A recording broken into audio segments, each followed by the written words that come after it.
Næste mand på banen, det er det 23-årige parkour-fantom Anders Søberg fra Odense. Han fløj igennem den indledende runde i næst hurtigste tid, hvor han kunne juble for enden af muren. Og i dag så har parkour-fantomet masser af opbakning med, og Anders Søberg, han vil gøre alt for en plads i finalen. Han bruger den her ettrinsteknik. Ui, hvor er det overlegent. 3 sekunder tog det ham simpelthen at komme forbi de 5 trin. Det er absolut det hurtigste, vi har set indtil nu. Det er altså den første, vi har set klare de 5 trin så hurtigt på den vis. Lad os se, hvordan han passerer balancebommen. Der skal han altså ned og have fat med hænderne. Der vælger han altså ikke at løbe over, som jo nok havde været den allerhurtigste metode, men også den klart mest usikre. Det her det er altså en virkelig intelligent fyr. Han læser biomedicin, og så kan han løse en Rubik's Cube på 35 sekunder.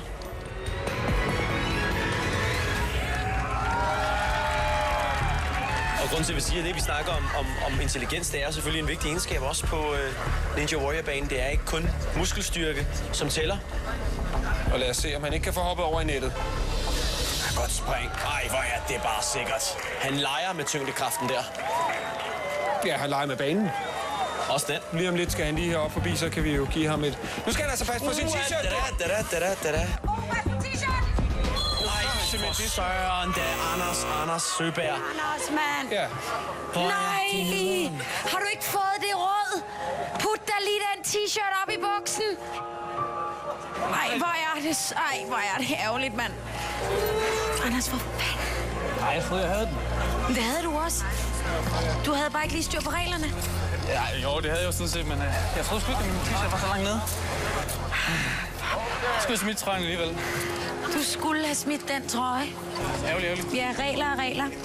Ja. Ej, hvor er det ærgerligt. Det her, det er så altså en af de ultimative favoritter, der ryger ud på sådan en ærgerlig vis.